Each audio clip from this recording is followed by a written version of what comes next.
titled this dialogue, Living on Your Own Terms. You know,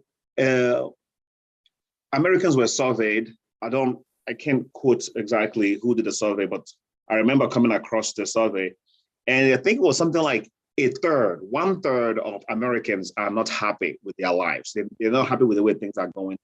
Maybe they feel stuck in their jobs. And so obviously, even I give a talk, I gave this talk too on Wednesday this week, and the audience that I engaged, they all said, yes, I would love to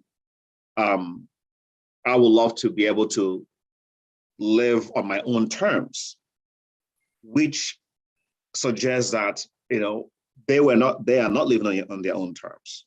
Right. And there are many reasons, people are probably not living on their own terms. And so that was why I thought it would be important for us to look at this topic and sort of help people come into a place where they feel like they are living their own lives and not living as puppets, living out other people's dreams, if that makes sense. So, I mean, if you were to take that 1/3 number, just looking at Americans alone, that is 100 million people. Right. And I just think that is an insane number. Yes, go ahead, please. Yeah, that's over 100 million. Yeah, it's I mean, the culture of America is very interesting. We live or we work because we feel like that's what you're supposed to do in life, and supposed to work to a certain age, and then you sit around for a few more years and you pass away. It's embedded into our culture, so it'd be very difficult to unlearn that process without having something solid, like a solid understanding or a solid strategy of how to change your life. You, my friend, just nailed it. You said we are embedded in this culture, and it will be very challenging to unlearn that process without a strategy to do that. And that takes me to the next thing I like to say, which is that embeddedness is within our daily routine. Yep. I think, as a people, as human beings, we get into a routine, even if we are not happy. Once we are locked into a routine that is easy to do, we go into autopilot. The brain understands it. The brain says, okay, let's go. We wake up, or we take a shower, we go to work, we come back, we make dinner. It's like autopilot. It's routine easy. Is comfortable. Routine is very comfortable. Yep. But within ourselves, that is not the life we want. Right. So the question is, how do we get out of that mode? And you just said the answer. We need a strategy. Yeah. And I would say we need almost like a force, an external push to get us out of that, daily routine, that out of that comfort level, so that we can now be able to go for what we want. Yeah. It reminds me of a kid. There's a 15-year-old kid that I mentor. I'll just call him Danny. I mentored this kid called Danny, and he wanted to go swim, right? So he said, "Sure, okay, let's go swim." So we got him a swimsuit. He was very excited about going to swim. So, and I also got my swim trunk and everything, and we went to the YMCA. And I paid a day pass, for us to go in and go swim. Right. I was excited, paid for it, did all the paperwork. And so Danny is pretty stoked, he's about to go swim, So we got to the pool. All of a sudden, Danny's around the corner. I'm like, "Hey, Danny, put on your, take off your shirt, jump in the water, go swim." He said, no, I don't. I'm shy. Shy? You want to go swim? We are here. I've Right. paid for both of us to swim. Jump in, go swim. He said, no, I'm shy. I feel like I'm not comfortable with people looking at me. So he got shy because he saw other people there, you know, and so he shrunk. I could just see him physically shrunk. He went to the corner. So I had to prod him, nudge him, and finally get him to say, hey, just imagine how good it would be just to be in the water. And look at that slide over there. You could go and jump in it and slide into the water. So I really encourage. I forced him. I said, you have to go swim. We are here. I don't want to waste my time. So I made him swim, and he, of course, once he jumped in the water, he enjoyed it and all that stuff. But I think Johnny's story is, in many cases, our story. There's a life we want to live, and we are stoked about this life. But for some reason, we are shy, we are intimidated, and we are comfortable with what we are already doing. We don't want to get out and go swim and go live our lives.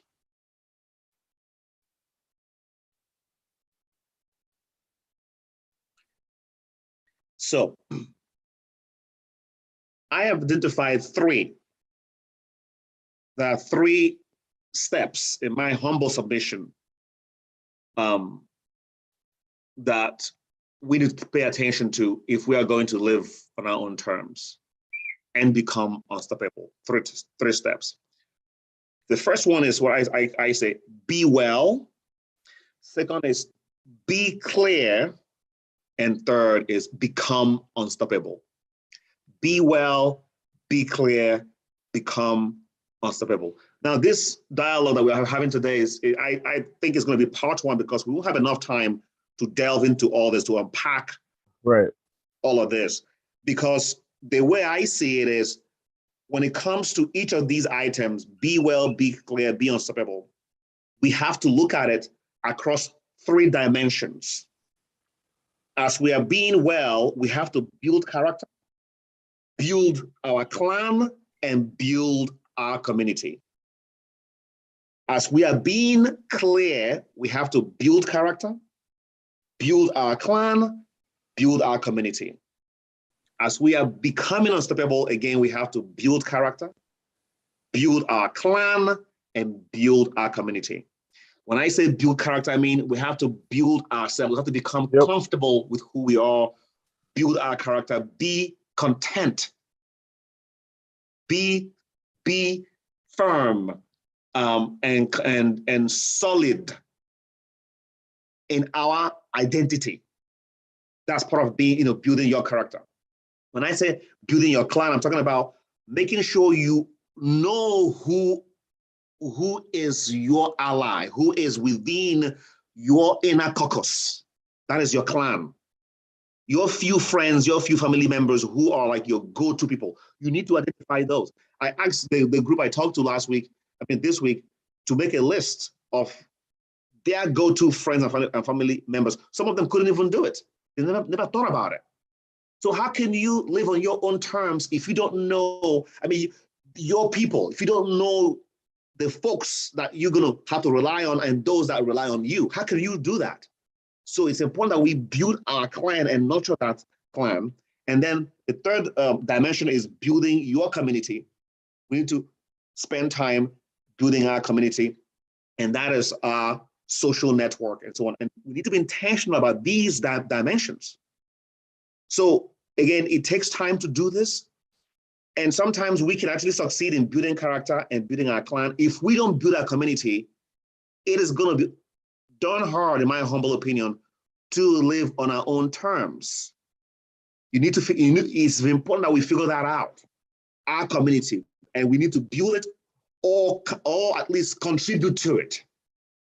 And if we don't have a community, we are done. It's hard to live on your own terms if you don't have a community to plug into, to be part of. So again, there's a whole lot more to say about this and as we begin to unpack them. But I would like to start step by step. Okay, being well, being clear, be well, be clear, and become unstoppable. Let me begin with just be well. Okay, so be well. There are two things that we have to do: take care of our physical needs, take care of our mental health. So physical health, mental health, and you may have come across the idea that when we are young, we expend our health pursuing money, or pursuing wealth.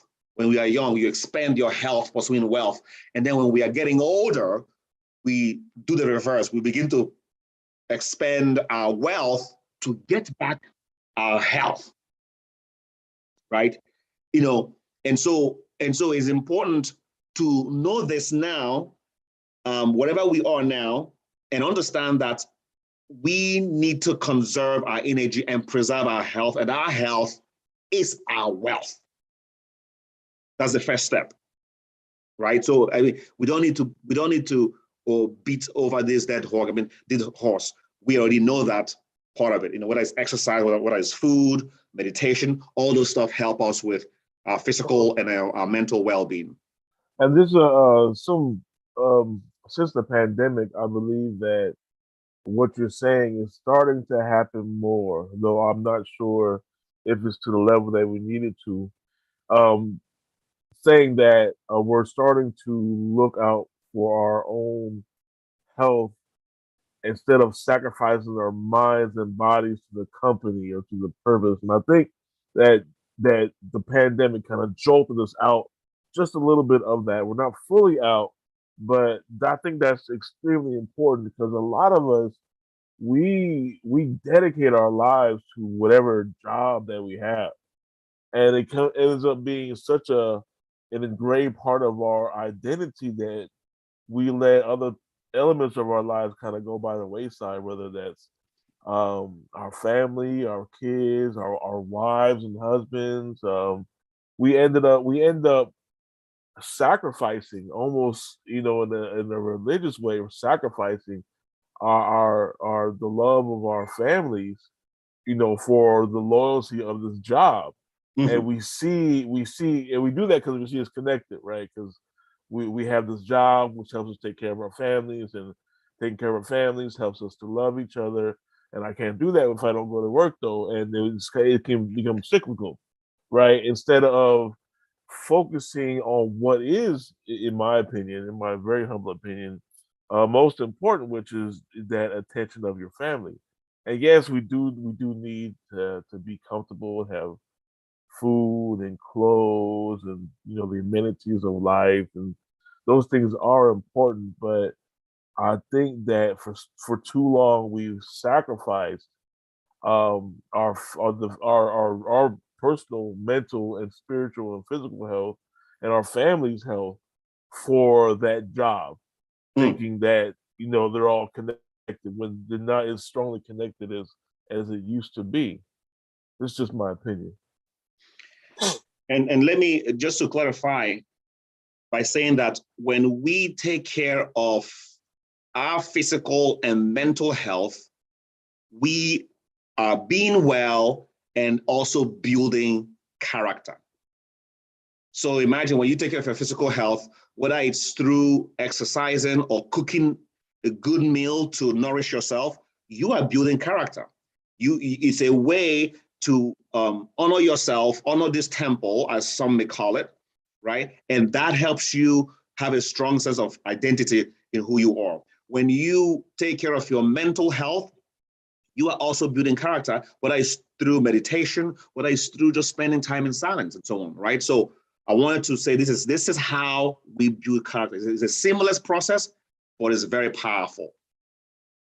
Let me shift to the next dimension of being well, which is building your clan.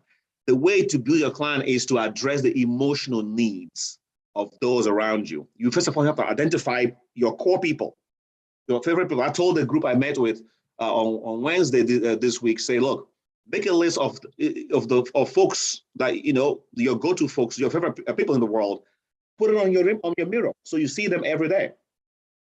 It will do something. It will change your life. When you wake up and knowing that you have these people in your life, you could reach out to them. They could reach out to you. It will just change your chemistry. It will change your brain. And I think it's important for us to do that. So I have a quote that I like to share that goes along with this. Find a brother. Find a friend. It's better to slay a dragon with another than doing it alone. Two heads are better than one, right? Find a brother, find a friend, or find a sister, find a friend, right? Better to slay a dragon, together than to do it alone. So the idea is, identifying those core people is very important. You're going to be intentional about it, and we can go at things together, and it will make life much, much happier, much joyous. So in my opinion, that's one way to live life on our own terms. Do you have any response to that? Yes. I think that's extremely important. For one, don't overlook those people in your household. If you are in a healthy marriage, that is your friend, right? And a lot of us don't understand that. That's one of our strongest friendships that we can have. But that's not the only way. That's just number one. Number two, we have friendships that we nurtured since childhood, and or friendships that might be new, but take them seriously and nurture that relationship, because we need each other. That's why there's 7 billion of us on this planet, and we're here as a collective organism. And that's always how I see our species as a collective organism. We can't work without each other. It just doesn't work. We need each other. Let's move to the third dimension then of being well, and that is build your community. This is a very important aspect of living on your own terms. Again, either you build it or you contribute to it if it's already there. And I think the way we build our community is to address our social needs. So when we do that, we address our social needs. So the idea of being polite to people, being charitable, using magic words. How would you feel if, for example, finding common grounds, for example, I would say, don't argue about God, faith, or dogmas. Find common grounds and dwell on those. That is how you build friendships and allies, right? So building your community is going to be important. And we'll see later on, when we talk about being unstoppable, we need our community to also build our economy. This is going to be like the very last step, right? So, but we need to pay keen attention to this idea of building community, and the way in which we go about it is going to be very important. Do you have any thoughts on that? Yeah, that common ground is very especially nowadays, because a lot of us wear our identities on our sleeves, and because of that, we're very sensitive to how other people's politics and whatnot. When it's sometimes just let that stuff go, especially if it doesn't matter in the immediate moment, right? It doesn't matter who I voted for in the moment. Now, can we share a laugh about something that might be silly or stupid? Things like that we allow to go by the wayside when we start being too serious about our identity politics, and that can sometimes get in the way of building fruitful relationships. So it's kind of hard to deal with nowadays, but it's important to do that. I mean, what you're saying is very. I mean, it aligns with the idea of not being too quick to commit to a position. Right. As we build our community, we need to be smart about it, understanding that, okay, we have our community, but we also have those who are outside of our community. We also have to deal with those people, right? They are all, we have this big human family. But let's not make any mistake. We need to have our community, right? If we are going to be unstoppable. So, but how do we deal with our community and also deal with our broader human family? So, one way might be to change our language. We don't have to deal with each other. We work with each other, stuff like that. How just starting to change our mind as to how we're connecting with our fellow human beings. I'm not just dealing with this person over here. I'm trying to work with them. Right, dealing with them seems like it's almost as parent to child, right? Instead of an equal relationship that we're both having in this moment. Things like that. And I know that's not what you meant. I know what you meant by using the word deal. But yes, little things like that, changing our language helps to maybe turn a switch in our mind. good point.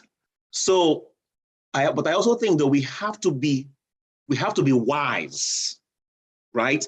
And not move about as if it's all going to be hunky dory, right? All the Right. Oh time, yeah. I agree. right? Yep. So Definitely. we have to be wise, understand. I mean, so to your point, this is the approach. Working with is the approach you want to use for those in your community, those who want to be friends, and so on and so forth, right? So that's what we want. But make no mistake, there are haters.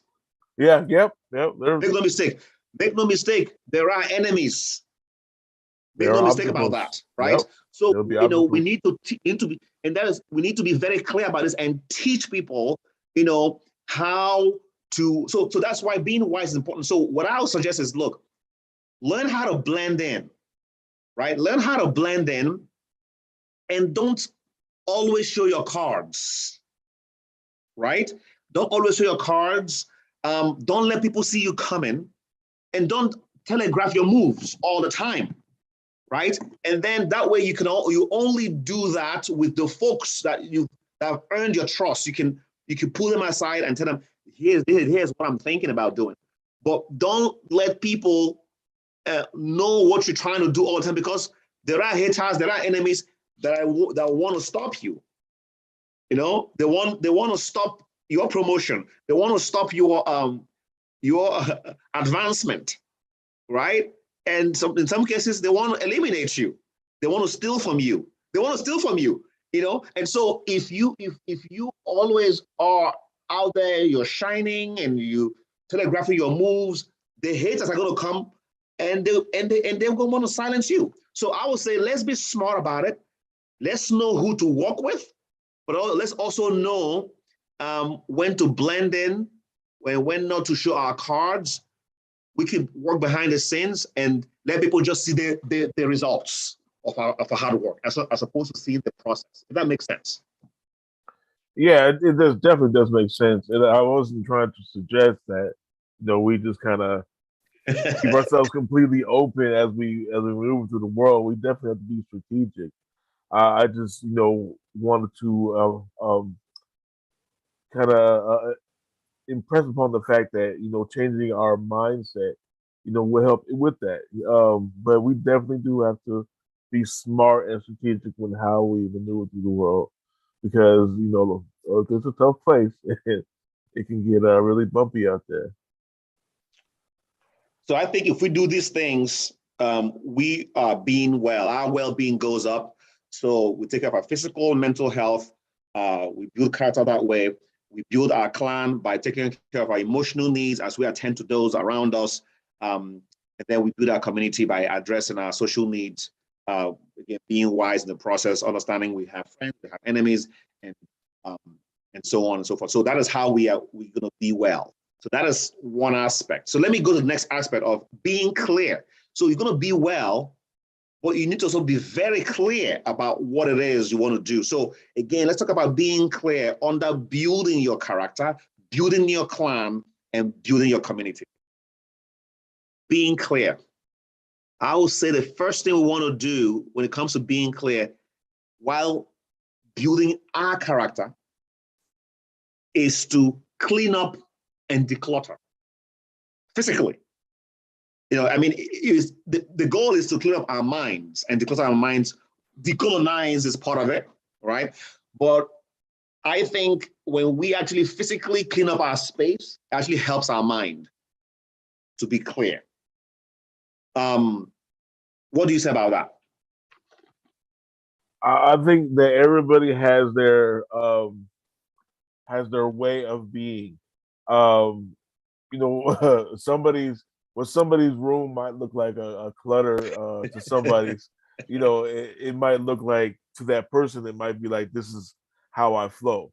But yes, if your physical space does not meet your needs, yeah, you need to work with that, because that is important. Like, somebody might look at my room and be like, "Oh, it's really cluttered in here," but it flows for me, right? And so it might not be as clean or as uncluttered as the next person, but this is how I need it to be for my energy to flow. So I will be more precise to say, know how you need your physical space to be, whether that's everything in its precise space, which some people are like that and they need that, but some people need something that's a little bit more flexible or flowing. Even might be a word for that. But yeah, definitely give attention to your physical space and understand exactly how you need it to be for your energy to flow, because not everybody's energy flows the exact same way. Absolutely. And I'll say, in addition to cleaning up and decluttering, it's important that we also stick to a routine that would support what we're trying to achieve. So having, some people call it a ritual is important. And again, these aspects of cleaning up, decluttering, sticking to a routine help us to build character. We build ourselves in that process of doing that. Yeah, routine is extremely important. If you need to be up by a certain time, doing certain things during a certain time, eating at a certain time, having that routine and that pattern helps. It definitely helps. Right. But the key though is to make sure that the stuff that is within that routine and the things that will help are the things that we need to do to get to the point we want to go to. Right. So it's easy for us to, okay, so let's say we want to learn physics, right? And we know is trying to learn physics. We have a textbook, right? So it's easy for us to fill up our routine with things that make us feel good. Maybe instead of physics, we are learning something else. Maybe biology, because maybe it might be easier. So we are still achieving something. And if we feel good, we get that dopamine rush in our minds. Hey, we are learning biology, but it's really our own deceptive way of not wanting to be accountable and buckling down to learn physics, which is really what we want and what we need to reach our goal. So we need to be very careful, because our brain can be deceptive and deceive us, make us feel like we are achieving something, make us feel like, we are being productive, we are busy, but we are not doing what it is we're supposed to do. So paying attention to what's on that list is very important, in my opinion. Yeah. Have a diverse range of things that you're learning on a day-to-day basis. Learn something new, especially if you're in the midst of a writer's block, or you're coming to a point where what you're studying is becoming difficult and kind of slowing you down. Maybe you just need to learn something new, just to kind of spark those creative juices. Definitely, I've done that many times before. And that's part of being clear. Again, being clear means you declutter and then you focus, right? Or you focus your life on the things on those high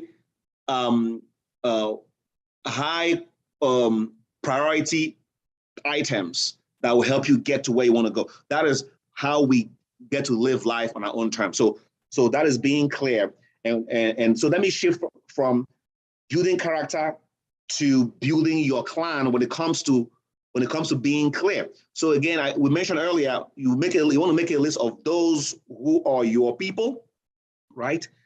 What you want to do here is you figure out how to support them. and perhaps maybe how supporting them could also, be a win-win for both of you. But you want to invest in them because these are your people. And in that process, I would say helping is overrated. So is kindness. Don't give fish, teach how to fish. So it's important not just to give to people in your circle, people, your clan. Don't just give them stuff, right? I mean, you may do that, from when the time warrants that. But I would say it's important we teach them how to fish so that they are strong on their own feet, right? So that will be the approach to dealing with your clan. And you are being clear because you've identified what they want and you are showing them how to get there. If that makes sense. Yeah, and as well, you yourself need to be open to learning new things as well, because they might have something to share with you that you didn't see it going that way, or you didn't see how you could be doing something a different way. So you also have to be open, as you're hoping your friends will be open to you and your suggestions. All right. Let's go to the third dimension of being clear, and that is building your community. I would say the way to be clear while building your community is to align your purpose with the problems in your community. So you've identifying problems in your community that you want to solve, and that aligns with your own goals, your purpose. That is how you want to be clear while building your community. Very important, because you want to focus on, you want to grow what matter. So you're not just, so the idea is that, the idea here is that there are many problems in our community, many problems, right? We need to identify one. That's the point I'm trying to make. So you identify just one thing that you want to do that aligns with your strengths, that aligns with, it's tempting to say, I want to save the world. I want to do this. I want to tackle everything. And what ends up happening is we become immobilized because we are pulled in so many directions. So it's not when we possible. are, go ahead, please. Not, go ahead. Well, just realize it is impossible for one person to address all of the world's ills. So what you're saying is important. Like, focus on where you believe you can have the most impact. Definitely. Yeah, and there are a few some quotes I like to bring in when it comes to building our community while being clear. And one of them is, I would say, don't announce your achievements, right? So, okay, let me take a step back. The first thing I would say is conserve your breath, use achievements. Action speaks louder than voice. That's the first thing. So when it comes to doing stuff in your community, don't make noise about it. Conserve your breath, and don't go, let's do this, let's do that. Conserve your breath. Focus on how you can work out the kinks and achieve those things, because actions speak louder than voice. That was the first thing I would say we should do while being clear and building our community. And then go ahead, please. No, I definitely agree with that. Especially, we live in a culture where everything is caught on video, and there's this activism is making people aware of the problem rather than addressing the problem. Yes. See, it's weird how that worked out, because I grew up in the era where I was a student activist, and I was active on campus, active in community. So, and we didn't have camera phones to take pictures of everything. We took pictures because it was part of we like to archive, what our achievements. But it wasn't like we, take a picture with the homeless person and we go viral, instead of actually helping that homeless person, giving them a meal. It's a different era that we're living in that regard. let me segue to another point. You just said we like to archive our achievements. And I'll say, yes, archive your achievements. Don't announce your achievements. Don't hide them either. Right. That's a good way to put it. Don't announce them. Don't hide them either. I would say keep your trophies in a place where people can see them, where those who matter can see them. Like I tell you something, there is a friend of mine, we were friends, and for the longest, I mean, I knew he was well-traveled and all that, but I didn't know like he's been to that many countries. He never told me this because I love to travel. I do international business. I teach it, so I'm all about countries and culture. So, right. And when I found out that he's traveled more than I have, the point blank, and he's been to well over, I think, 130 countries, something like that. I was like, wow. And I mean, I had so much more respect for him, when I realized that he wasn't telegraphing it, he wasn't. But so for me, that's an example of, achieving something, but not announcing it. But at the same time, you're not hiding it because I asked about it and he was able to tell me. But so you want to place your trophies, if I may use that metaphor, place your trophies where people who matter can see them. And it will help you earn a lot of respect, and you gain tremendous reputation in your community. So that is, I don't know if you have any reactions to that. I mean, it also aligns with the idea of like when you travel, like, growing up, we will find out in my family that my dad was traveling like the day before. That's when we travel. So that's when we will find out. I mean, he has been planning about this international trip, maybe going to France or going to whatever, Asia, right, for a long time. But we find out like only one day before he's traveling. And then he tells us, and the way we find out is because he's telling us not to tell other people. He says, I'm traveling and I don't want you to tell anybody that I'm going anywhere. And if people ask, tell them I just went to Cotonou, I just went to Abuja, I'm coming right back. He told us to lie, basically, right? That he didn't want people to know his business, and he was making all these moves. And there's a lot of power in that, there's a lot of wisdom in that. So you go, you conquer, you achieve all these things, and people just see the results, and they don't know how you're getting the stuff done. Right. I think there's a lot of wisdom in that, Yeah. Go ahead, please. Biggie, speaking of, he said back in the day, bad boys move in silence.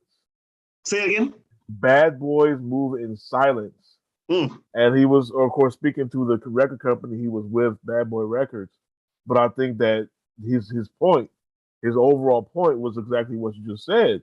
You don't have to announce yourself. And once you're established what you're doing and you're in the mode of what you're doing, people will take notice by themselves. Yeah. You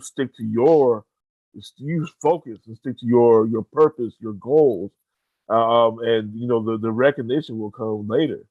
That boys move in silence. Yeah. I have another quote here that I came up. I said, "Don't announce your vacation. Don't announce your trip. Go and return in peace." Again, this is something I got from my dad, right? So, and to your point, my dad would also tell us that silence is golden. Yep. He was big on that. I mean, that's something, I don't know why maybe I should make this whole thing about lessons from my father, but he was really big on this. He says, silence is golden. It's important you don't talk much, you can listen, and you only say, things when you need to say it, and don't over talk. Go ahead, please. Right. There's here in the States, there's a reason why we have one mouth and two ears. You should be listening twice as much as you're talking. Yep. Okay. So let's see. the other part, okay, so we talked about being well, being clear. Let's jump to becoming unstoppable. That is the third step, of living on your own terms. So you be well, you be clear, then you become unstoppable. And again, we're going to look at being unstoppable in three dimensions. One, while building character, building our clans, and building our community. So to be unstoppable, the first thing I would say that help us to build character is to learn your craft. A lot of folks want to do stuff. They want to live their life, whatever that they have envisioned, but they're not learning anything. You got to learn your craft. You got to invest time and learn it, right? So let me drop two names that we all know, right? Warren Buffett and Bill Gates, right? Both are very successful men. If you are looking at wealth as a measure of success, or looking at influence as a measure of success, very, very, very, very successful. But Warren Buffett got his bachelor's degree from the University of Nebraska, right? So he got that degree. Bill Gates dropped out of Harvard. But both of them are learned people. They are well educated, both of them. So this is not about getting a degree. This is about learning, reading the newspapers, doing research, searching, listening to people. I cannot underestimate this. Again, there's so many people who want to do business and they don't learn stuff about their business. They don't know who their competitors are. They don't know where the industry is going. They don't know what the next thing is coming to disrupt their market. They're not on top of that stuff. So I'll say you got to learn your craft. And to also do that, it's important you engage in a business that you understand, and not hopping around in doing different things. Focus on one business or in an area that you understand and keep learning that stuff. Build a tall tower. Build a very tall tower. And let me make one other comment. One of the ways to also live on your own terms is to create options for yourself, right? You have to create options for yourself. So that way, if someone was to say, okay, look, we're going to cut you off this job, well, you have options. Or if you need to make demands about certain things at the workplace or in your environment, in your influence, you could make those demands. You could express yourself, or maybe it's not about even making the demands. Maybe you just want to be able to express yourself, because it's important that you don't cower just because of a paycheck that you're getting. You don't speak your voice, right? So I'm not saying we should just always be loud. But my point is, we need to learn how to create options for ourselves. And I'm bringing up this topic because the best way to create options for ourselves is to actually focus on one thing. It sounds counterintuitive, but I've learned the best people who create options are really good at one thing. And what then happens is, from that one aspect, they're able to figure out branches that come out of that tall tower that they've built. For example, if as a teacher, right? So you teach international business, you're teaching business strategy, entrepreneurship, you're learning this from different people. Well, you're teaching students. You learn how to teach students. Well, out of that process, you could then start teaching professionals, non-students. You could start giving lectures. So that's one way to create options. You're beginning to do other things outside of what you are doing, but you're able to do those other things because you've dug deeper in your craft. Does that make sense? Yeah, it does. It's comes down to another saying, being a master of your craft rather than a jack of all trades, right? And I know I kind of said that backwards, but there's nothing wrong with knowing a little about a lot of things, but it's more important to know a lot about the craft that you want to master. Yeah. And then, because everything connects anyway. So if you master your craft or master whatever you feel like you want to contribute to this world, you will branch out automatically because everything connects in this world. So focus yourself, gain that mastery that you need, and then you will also pick up things from other facets of life as you go along. I've seen that happen many times. Absolutely. Like I think a good example too is like Steve Harvey, who began as a comedian, did so well as a comedian, and then started, I think, hosting some show, and from that, he's now doing some shows in Africa. I mean, Right. he got really good in stand-up comedy, and got good on TV. He was himself all along, but Yeah. then he's been able to create other things um, based on that. So that's Yes. another example how one success can spin out Right. other successes as well. So Yep. okay, good. So how do we build our clan while becoming unstoppable? I'll say pay attention to your people, to your clan, to those in your circle, pay attention to them, and do regular check-ins. Yep. You know, Yep. So it's one thing. Okay, when you are being clear, you identify the kind of fish, right? They want to fish, the kind of craft they want to do, and you support them. You help them, learn how to fish, right? That's what we discussed earlier in terms of being clear. But being unstoppable is actually now going to the next level where you check in with them. You just don't let them fish, but you have to check in with them periodically to ensure their success, to sustain their success. Right. That's why it's very important. You can't just, great mentors do that. And that's why also that clan needs to be small enough for you to be able to manage. So you are learning from them. They're also learning from you. Yep. You know. And you build together. That's how you build together. You check on them, they check on you. They help you out when you need it. You help them out when you need it, and that's how you support each other. Yep. And then, okay, that is also the last bit of these steps. So step number 3 again is being unstoppable.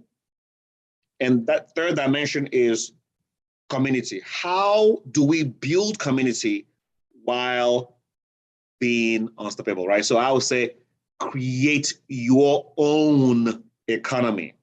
Right. Create your own economy or contribute to your community economy. This is a very important aspect because you have to have a community to tap into if you're going to be unstoppable, if you're going to be able to live life on your own terms. If you don't have that community, it's going to be done hard to do it. So explain a little bit further what you mean by community economy. Yes, glad you asked. So it is tricky. I'll give some examples. Mm-hmm. People go to church, right, or a place of worship. They have this, commonality. Maybe they attend a synagogue. Well,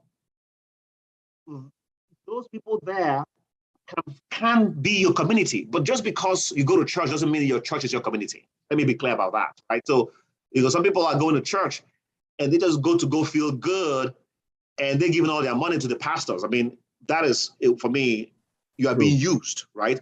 But if you're part of a group or a community where you all have this mutual understanding that, okay, if I start a business, you come and patronize me and you support me, and if you start a business, I automatically come and patronize you and support you, then that is what I mean by a community.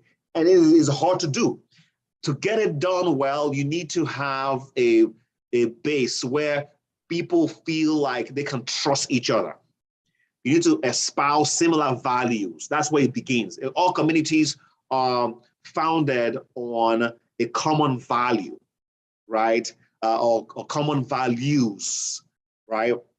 so that you know, okay, in this community, we are learning things about being kind to each other, being people of integrity. So I can automatically give maybe trust somebody in that community because we've been learning the same things. We've been learning about trusting each other. And so we'll be learning about friendship. We'll be learning about socializing with each other and the importance of that.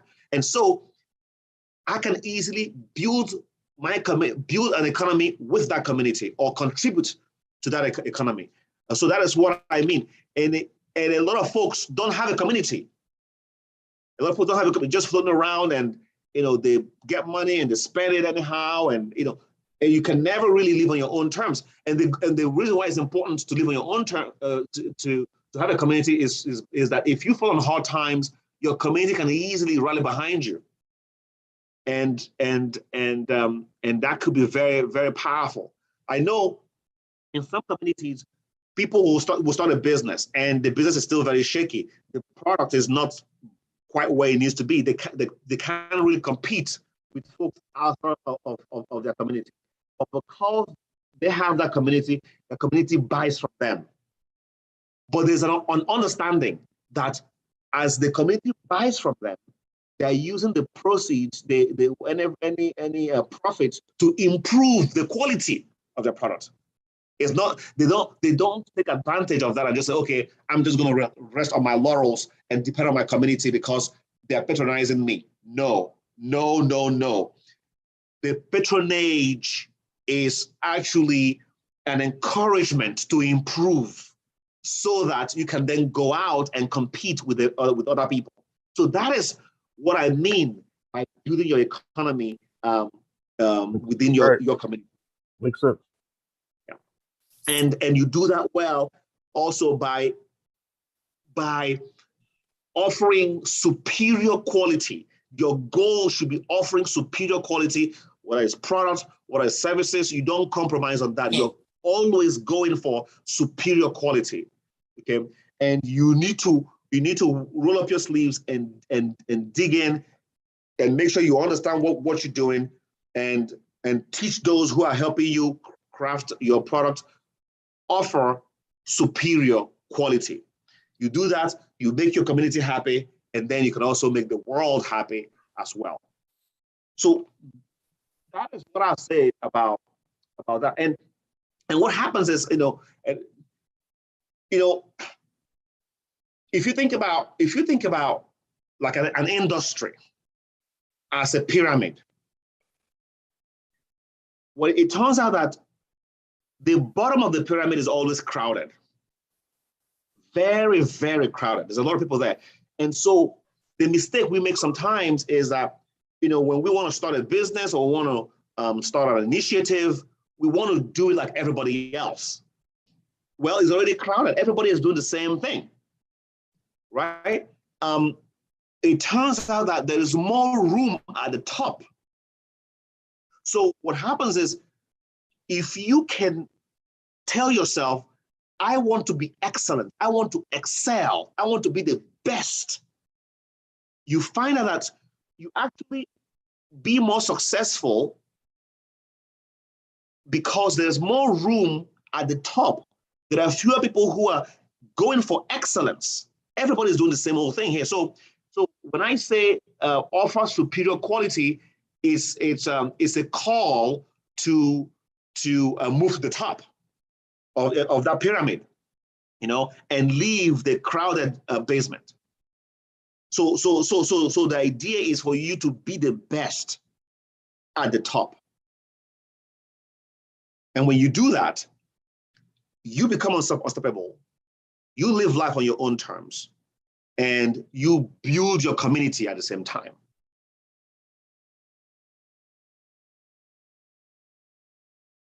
Any thoughts?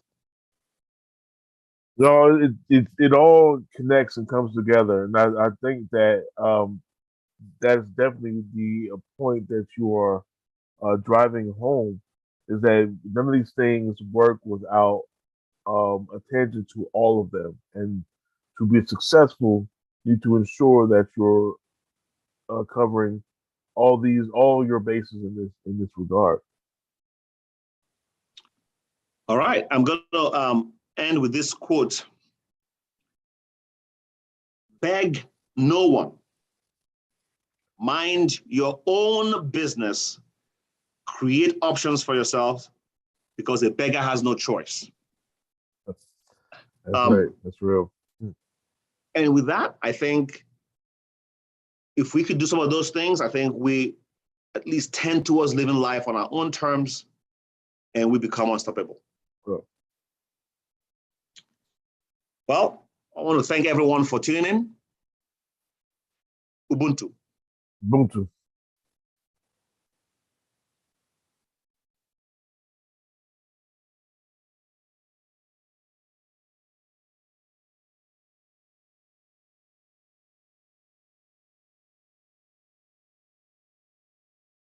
Bye, everyone. Dr. Paul Isling, I appreciate you always. Thank you. Yeah, always, bro. Always, Take bro. care now. All right, take it easy.